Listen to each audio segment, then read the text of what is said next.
What's up guys, and how you doing? Back at it with the Jeep. I haven't done a video on the Jeep in a little while. I've had so much going on with drives and all that stuff with the M3. It's time to do some maintenance on the Jeep. And to be honest with you, this is probably one of my least favorite parts of owning any vehicle at all, is just like oil changes and maintenance stuff like that. I did a differential flush on the BMW, which actually was pretty easy. It's just not fun, you know. I'd much rather be detailing it or something. The Jeep has about 145,000 miles, maybe 146 or so. And I don't know when the last time the transfer case fluid was changed. So today is going to be a transfer case fluid flush and replacement.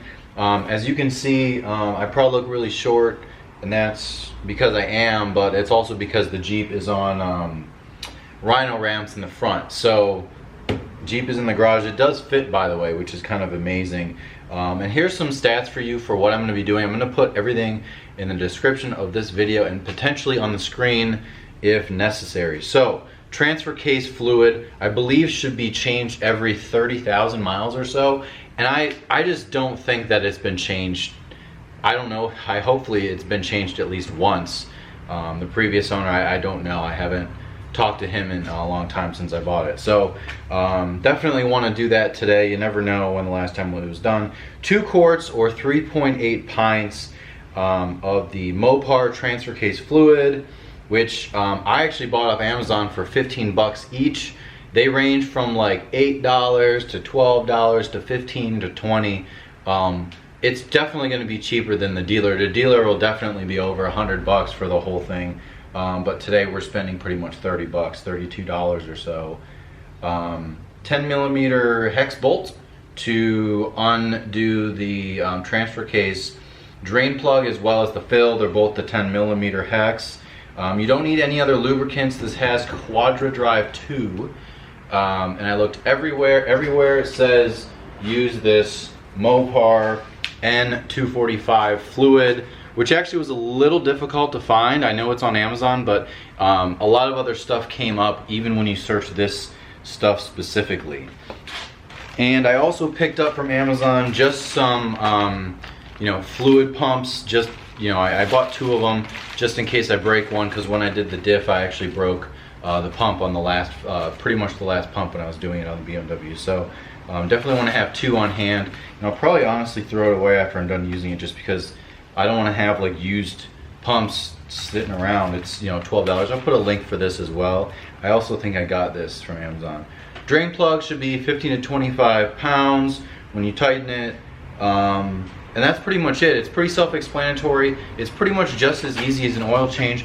2 quarts, get under the car. This is, as usual, not an official how-to, but this is how I did it. I think there's a couple of different ways that people do it online, but it's all pretty much the same. Loosen both, drain it, fill it, and that's it. So we're gonna do that. Definitely necessary maintenance for this car. Trying to keep the Jeep running as smoothly as possible. Don't want to have any mishaps that are unnecessary. So we're gonna get started and jump underneath the Jeep. All right, so let's get under the Jeep real quick. The front is over here, by the way. And here's something that, first of all, ignore all the pretty rust under here, but there's the transfer case is right here, but it's blocked by this sort of skid pad thing. And I haven't seen any DIYs mention that you actually have to unbolt those 2, and then there's a bolt here and a bolt here. So those are 2 nuts right there that I actually spent an hour getting off because the nut was fused to the socket, and I actually had to go buy a new socket and nut just because it was so rusted and the set was actually junk. So I'm gonna take this piece off right now. All right.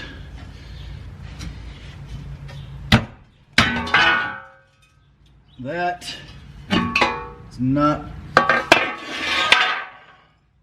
why you got to be careful, guys. And now we can get to the transfer case. All right, we're behind it, facing the front of the vehicle. Drain plug, fill plug. So what you want to do is attempt to loosen both of them slightly to make sure you can get them both off, because if you drain it and then for some reason can't get this out, then you're stuck. You'd have to, I guess, figure out how to get that one out. So you definitely want to test just in case I'm not able to get both of them out. I'll have someone else do it, even though I already bought all the stuff, but it's always good to be safe.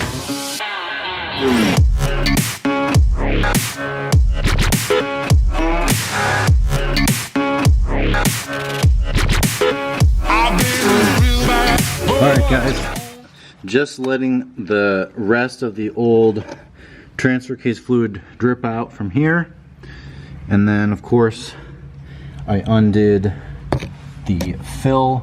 Oh, damn it. He's an angry elf. Okay, that is the fill hole or whatever, drain.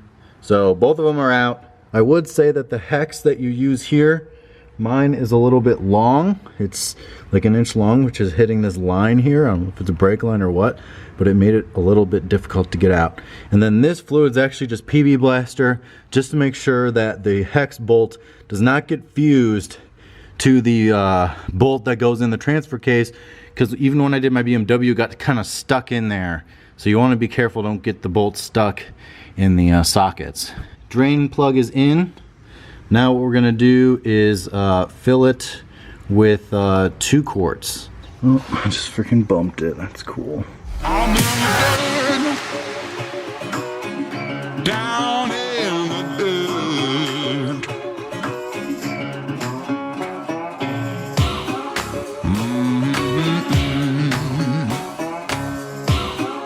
Been real bad. Okay guys, quick update.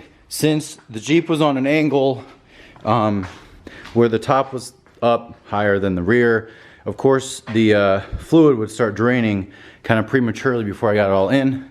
So the trick is, sorry I'm out of breath, I backed it off the front rhino ramps, and I'm going to put it on the rear, so the rear is going to be higher. That way it's this way and the fill plug is kind of going at this angle, so you can get it fully, all the fluid in there, if that makes sense. Alright, got the rear off the ground. Everything is looking good. I put a little wheel chalk under there. You never know. I mean, this is pretty flat, but the wheel is pretty big. So, I don't know. Extra precaution. I'm already having a hell of a time. This kind of stuff is not my favorite, as I mentioned, but it has to be done, and I'm doing it at a fraction of the cost, so that's nice. Alright guys, finally done with the transfer case fluid. That, of course, a lot of stuff with the Jeep, it's an older vehicle. It's an 05, so it's 12 years old, and it's had kind of a rough life. It's always been parked outside, it's been through snow, it's been through mud. I really do beat on it, and I have no idea how the previous owner treated it. But anyways, back to the transfer case fluid. Definitely, I would say 30,000 miles or so. They probably needed it. It looked pretty dark when it came out, as you guys can see. Both drain plugs are back in. Just be very, very careful about screwing them in and out. You know, you can strip them fairly easily. And that skid plate, I had to go to Ace Hardware to get a new bolt, because actually this bolt, or this nut rather, is fused inside of the socket. And this socket is actually from like Brookstone or some like random company that doesn't normally make tools, which is probably part of the reason why when I'm trying to get it out, the socket itself is like getting dented really badly. And it's totally rusted, this bolt. So I got different, or I should say nut, 2 different nuts for kind of the middle section, and then I put anti-seize and PB Blaster on all the bolts when I was screwing them in. It's good to replace them if you can. So what a mess, guys.